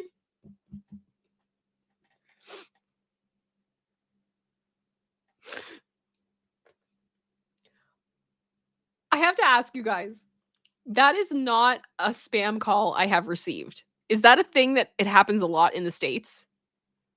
Because I personally have not. Producer sister, have you received a "we're trying to reach you about your car's extended warranty"? I get a lot from like, "We have an Amazon delivery for you," or "something's been held up with Canada Post, so go to canadapost.biz. Blah blah blah blah blah to check the status of your package," or whatever. But yeah, it's so I get a lot of those. I get a lot from WestJet. Like, it's you pick up the phone and you just hear like a plane taking off from a runway. It's like, "Oh, that's exactly what I wanted, like directly in my ear. Thank you. That makes me want to do business with you, even if it was, you know,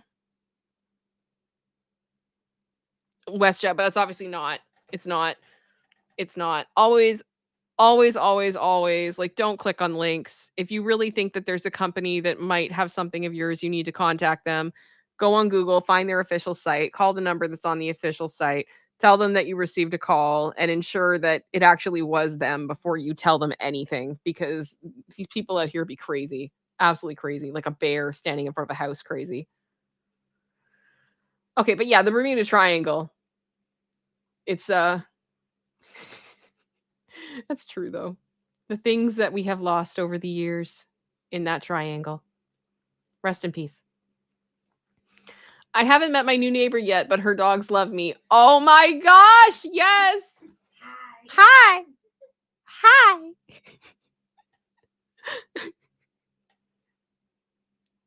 I mean, I think you guys are going to have to seal that a bit better. That dog's coming in your backyard. He's coming. He's going to live there with you.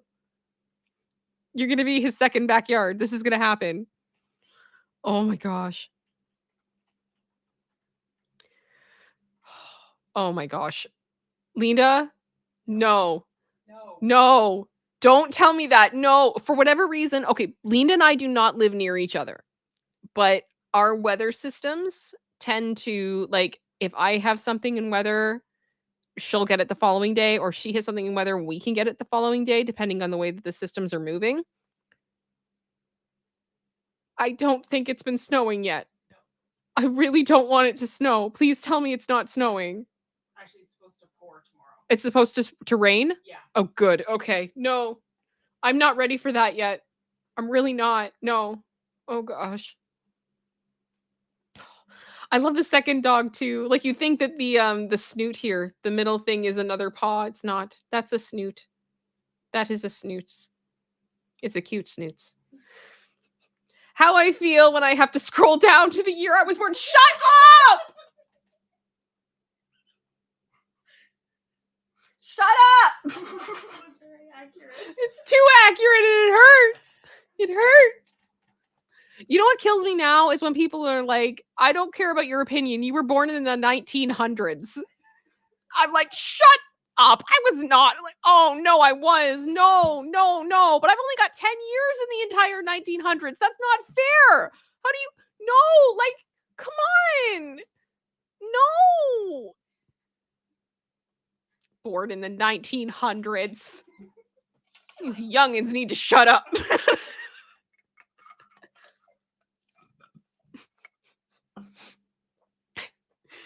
Wrong. It's wrong.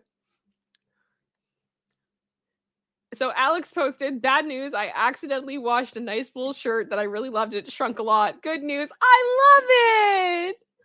Oh, he looks happy. Yes, it was made for him. It was made for him, and I accept that. I accept it, and I want it. That's beautiful. Bear, do you want a Henley? Do you want a waffle knit Henley? Oh, oh, oh, she was deceived. She just looked up at me, paws up, like, what? What? Well, it's okay. It's okay. I want you to say hello to everybody in a bit, but not quite yet. Not quite yet. You keep resting. Okay. This is possibly the best advertisement ever. Oh my gosh, yes. We are looking for a graphic designer in paint. Yes.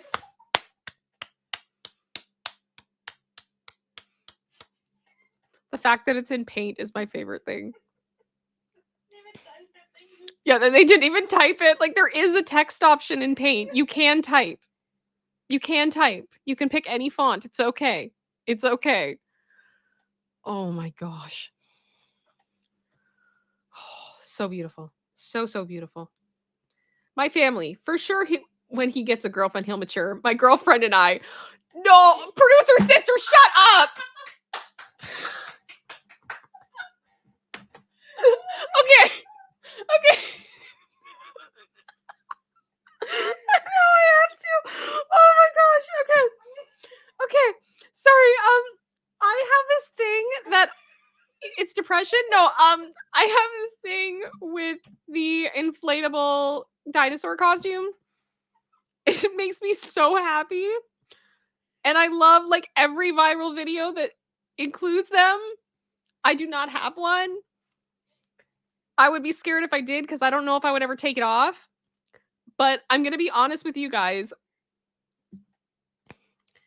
My husband and I have been planning for a while. We are redoing a lot of the things that are in our bedroom. We're looking at getting a bed that has, like, it, like, lifts up and down. So when my husband's pain is really bad with his fibro, that it's easier for him to get into bed, that it's more comfortable for him, that it's more supported.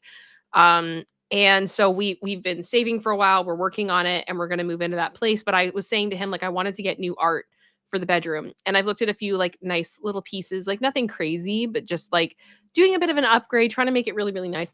But the problem is my chaos always takes over, because I see things that I'm like, but that is so funny. I want it. It's like this sign I have here, the what matters most in life is the quotes and stuff that tell you what life is really about. And here's a picture of a tree. Like, I can't help myself with that kind of stuff.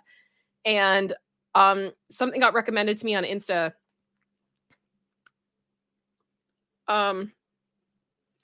This is from an artist named Mars Black. That is a dinosaur that very much looks like the inflatable T-Rex costume walking a dog down the beach. I can order this and get this framed. And I think we're going to do it because this is amazing. This just makes me so freaking happy. So the fact that producer sister put this in here, I know my audience. probably before I had showed her this, because she knows me, is like one of the funniest things ever. Ever, ever, ever. I love you, producer sister. But please don't, like, isn't that it's like a little oil painting? It's beautiful. There's another one of hang on, let me see what I can find here. Let me take this down for a second, or let me duplicate. Yep, perfect. Okay, we'll do that.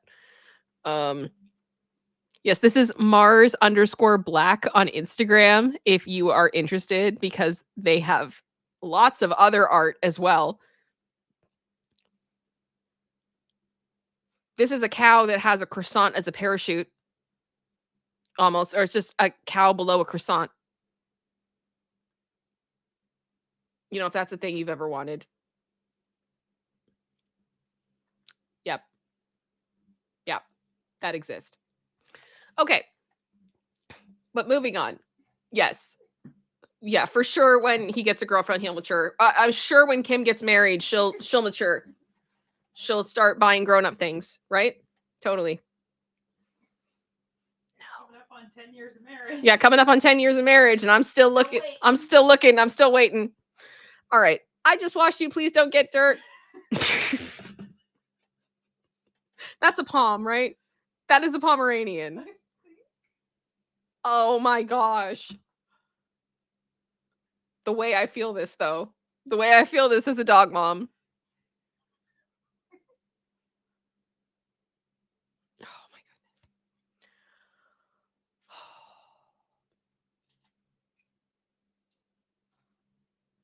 goodness. The nightmare that would be, too. The nightmare that would be. It kind of reminds me, actually, of when Bear shoved her face in the sand. Yeah.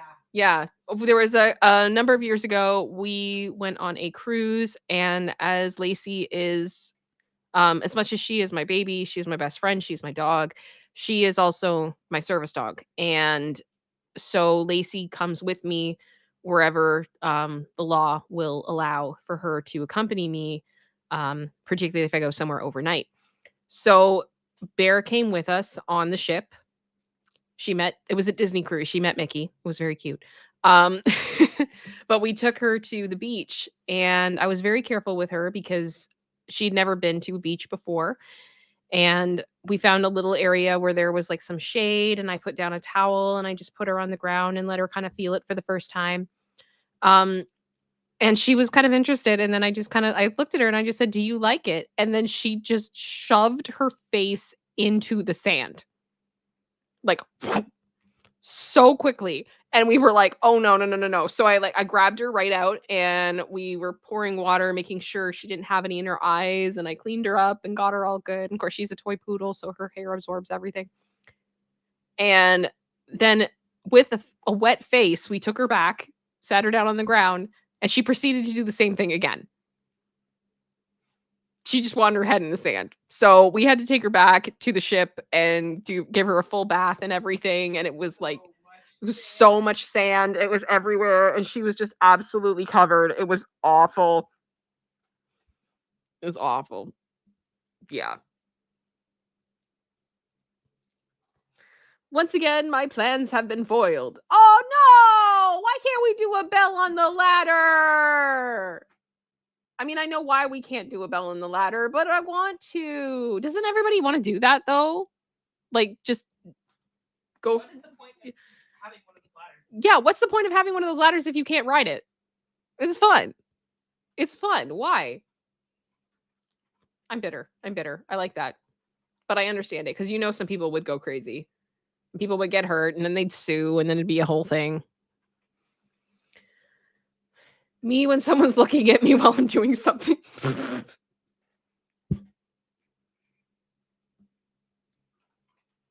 Yep. 100%. 100%.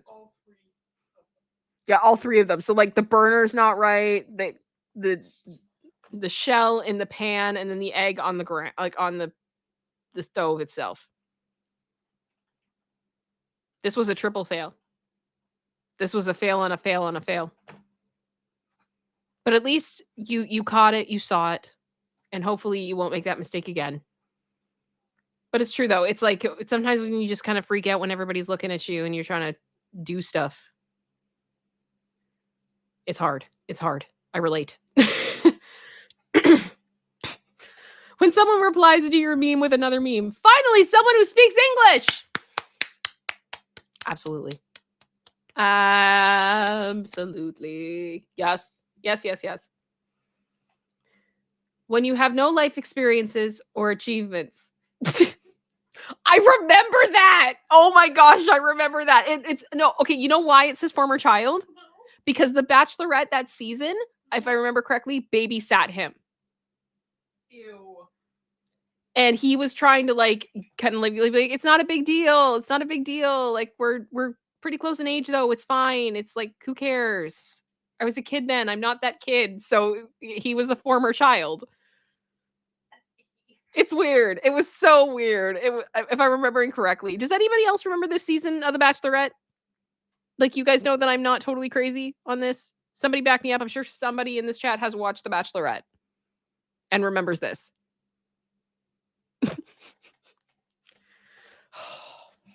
Yeah. Yes. Former child.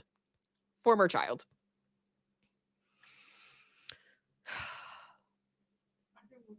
You're going to look this up now? Okay. Producer sister's going to fact check me. I'm fine with that. I'm fine with it.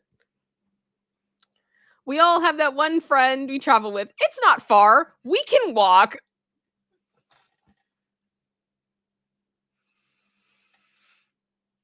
I'm having flashbacks right now. Don't be that friend. Don't be that friend. Some people have pain. Some people also put a lot of time into their outfits and their shoes and stuff, and they don't want to walk through fields to get somewhere. We would rather pay and split the Uber. So annoying. Don't do that.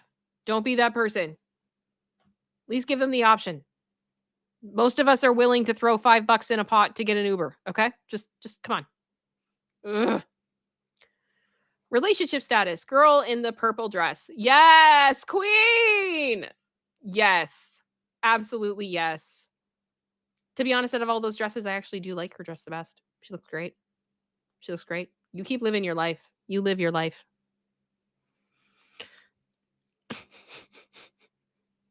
I love it. When your human says, "Who's a good boy?" and you already know it's you. Aww. That's a happy face. That's a happy puppy face. I love it. Well, producer sister, I think we have one more left. Yeah. Okay. Zookeepers deny cutting his hair. Do they also have a very long nose? I don't believe that's natural. I cannot believe that's natural. Are there species of lions that naturally, like, it's so blunt? The bangs are so blunt. It's like Velma. It's ridiculous. Like that does not look, it doesn't look natural. It doesn't look natural. I don't believe it. Mm-mm. Mm-mm. I reject it. I reject this. Well, guys, there's the What the What. Thank you very much, producer sister. Can I get some love in the chat for producer sister for putting that together for us? I think we had a lot of fun with that. Oh my goodness. Yeah. That poor lion. That poor lion. He deserved better. So deserved better. And yes, Shauna, puppy smiles are the bestest. Now, I think I missed King Bob gifted another 2 memberships. Thank you very much, King Bob. That's very kind of you. I do appreciate that. Oh my goodness. So what does that bring us to today? 30 memberships? You guys are wonderful. Thank you so much. As always, thank you for your support and your love. So I am going to stop the stream at around the 2-hour mark. I have some day job stuff I've got to do as well today. So my apologies on that. I wish I could stay with you guys longer, but I've got a few minutes. So open chat. You guys have any questions, anything you want to ask, anything you want to say? Now is the time. Any last minute support you want to send in? Now is the time. And oh, Zorro. Sorry, Doro Zabi? Where is it? Come up. My goodness, why is my chat so delayed? Holy smokers. Okay, here we go. Thank you for the llama llama duck earworm. Much love. Here's a llama, there's a llama, and another little llama. Fuzzy llama, funny llama, llama llama duck. Oh my goodness. Denise Butter says hi to Lacey. Lacey, do you want to say hi to everybody? Can I pick you? So I do want you guys to have an opportunity with Lacey because on Wednesday, Lacey's getting her hair cut. And then on Thursday, Lacey is having her surgery. The day has come, so it's going to be some dental work, and she should be just fine. But she'll be down for the count for a little bit, just while she recovers. So, yeah, I won't be able to show you her on Wednesday. If I do a stream, I'm hoping to do so. I'll have to just make sure because I got to make sure she gets to grooming okay. And yeah, and then we'll go from there. But yes, she's doing really well. She's not in any pain in this moment at all. She's doing good. And this should hopefully stop any other potential issues from coming. Oh my gosh, baby. My fella just popped in the chat. Give me a second. This is my husband, by the way, with the llama and the DP. This is my husband. That's why he's wrenched. So I was a treehouse. I lived in a lake, but I never saw the way the orange laid the rake. I was only 3 years dead, but they told the tale. Now listen, little child, to the safety rail. Did you ever see a llama kiss a llama on a llama? Llama, llama, taste of llama, llama, llama, duck. Oh my goodness. Thank you for all the love for Lacey. She's gonna be fine. I'm terrified, not gonna lie, because I don't like being away from her ever. But you know, it is what it is. Jackie Swan, thank you so much for the $2 super chat because I feel guilty for missing the whole stream. You don't need to feel guilty. I'm sorry. And like, I feel so bad when people are like, I'm sorry I missed the stream. Like, it's okay. That's why like we do the timestamps and the replay crew and everything because I know that everybody can't stop their lives for 2 hours. I totally get it. I totally get it. Let me see here. I think I did miss the super sticker from Tyrena. Do you remember which super sticker it was, producer sister? I can tell you shortly. Okay. Farting Happy Dog. Oh, Farting Happy Doggy? Farting Happy Doggy? Thank you very much. I can hear Stef already. Thank you so much. I appreciate that. Thank you for your support as always. As always, always, always. And you guys don't need to feel guilty. Please don't ever feel guilty. Oh, gosh. Sorry. Fedora Art, Cam, I wonder, are you a Shaniac or a Bergara? I think I probably would be closer to a Shaniac. I love puppet history, and that is, he's all over that. He's all over that.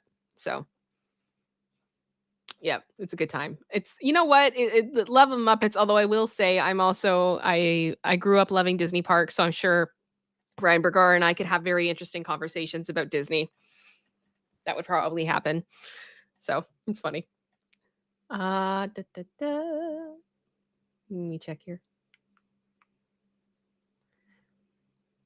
Thank you guys for being so welcoming to my husband. I appreciate that.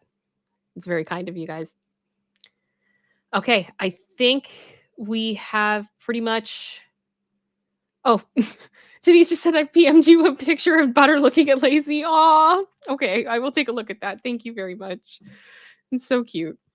Yeah, it's, I don't know, like a part of me is like, I don't know what to do with myself when Lacey's not here, when my dogs aren't here. I don't know how to handle it, but in particular with Lacey, because Like she's you always keeping tabs on me and stuff, and it's hard when I don't feel that. It's like I'm losing a limb. I don't know how to explain it any better. So I'm just hoping that it'll go super well. If you guys want to keep her in your prayers and stuff, like that's fine with me. It's you know, I just want everything to go okay. And I'm really bad at dealing with that type of stuff, and I'm really bad with dealing my anxiety with that kind of thing. So, yeah, it's the whole thing. Door Arch just said, "Thank you. Shane is awesome. Hugs to the professor behind you. Much love." Yes. For those of you that are wondering what she's asking, there is a YouTube channel called Watcher Entertainment, and they have multiple shows, including Ghost Files you might have seen, and they have another one called Puppet History that I am a huge, huge fan of, which is what this little dude is from, the professor, and I made him because I'm obsessed with that show. It's a lot. Yeah.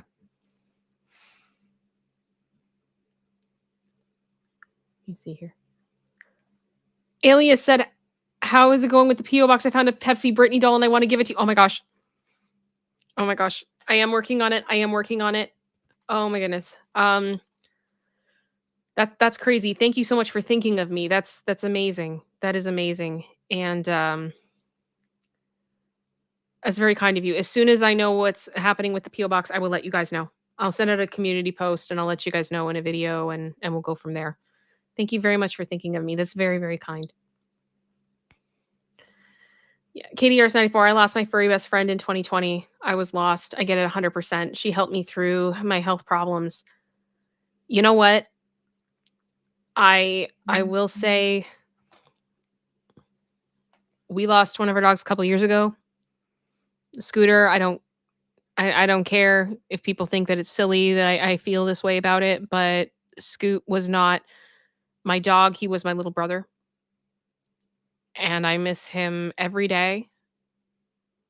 And that is a hole that will always be empty. And I've lost a lot of people in my life, and losing him was quite possibly one of the hardest things I've ever gone through. So I mean, we know that they're family, and they teach us how to love. They teach us how to love.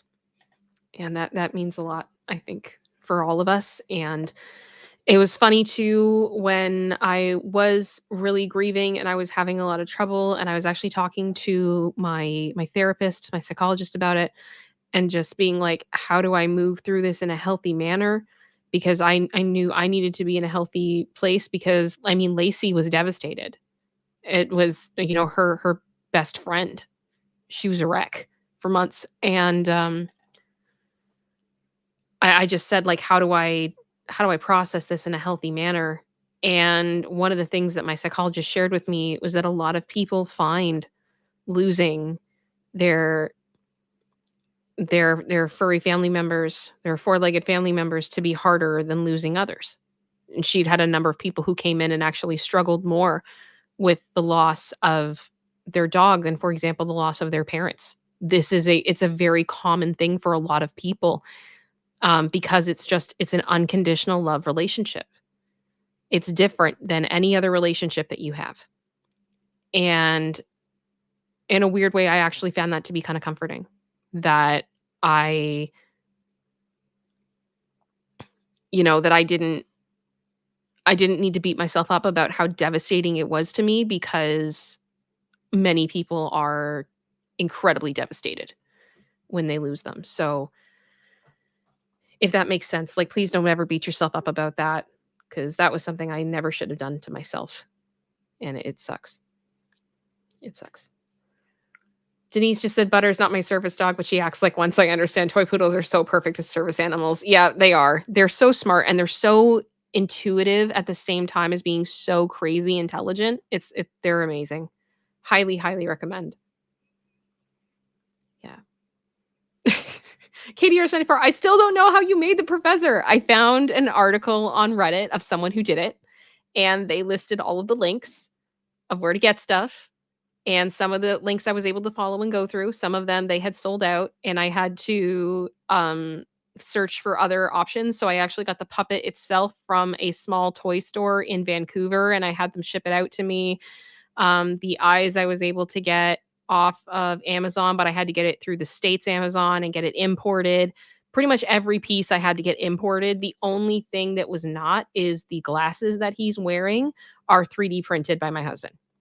So I didn't have to do that, but that's it. That's it. Da, da, da. Just scrolling through. Oh, Joe said that's very comforting. Thank you for sharing. I hope it helps somebody. I hope it helps someone because it really helped me too. It was just so difficult. Yeah, Jackie Swan, my husband and I are still devastated from losing Django. They are family full stop, and F anyone who says they aren't. Yep. Honestly, I think people that don't get it, I actually feel sorry for them. Because I think if you have had that kind of a relationship, like, you get it. You know what I mean? And you would never say anything to the contrary with people. To me, it just shows me that you haven't unfortunately experienced that gift of having that type of relationship. Hi, Stef. Hi, Stef. How are you doing, Stef? Thank you for being here. Stef, if you actually have a second, I have to show you. Do you want to get new shoes? Because I feel like these might be good. They're only $2,100 US. They're high fashion. I have questions. I'm sure you have questions too. But yes. If you have not subscribed to Stef the Alter Nerd, please consider doing so. Her link is in the description. She does a lot of royal news as well as other stuff, and she's amazing. And she's my sister, and I love her. But yes, Stef, these shoes. I got nothing. Well, guys, we are going to wind down now. I thank you guys so much for being here. It means the world. I will ask again if you're willing, when the stream ends, if you can reload the page and leave a comment. That would mean the world to me. It just shows YouTube that there's interaction with it with this content as a video, not just as a live stream. Oh, Stef, by the way, quick question. Why am I not a mod here? That is a fantastic question, and I will fix it right now. It's probably just been because when I'm streaming, I go in tunnel vision of, the stream itself, and I don't think about wrenching people sometimes, which is on me. Boom. There you go. Stef has been wrenched. Thank you, Stef.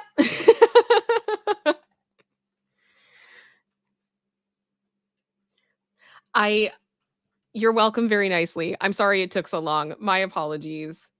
Much love to you. And yes, you are absolutely wrenched. Alrighty. I will talk to you guys later. Thank you guys so much for being here. We're going to play the outro. If you can reload and leave a comment, it would mean the world. And I will hopefully see you guys Wednesday unless something changes. I just have to make sure that my babies are set for their grooming and everything else. And I will see you all very soon. Much love to you all. Talk to you later. Bye.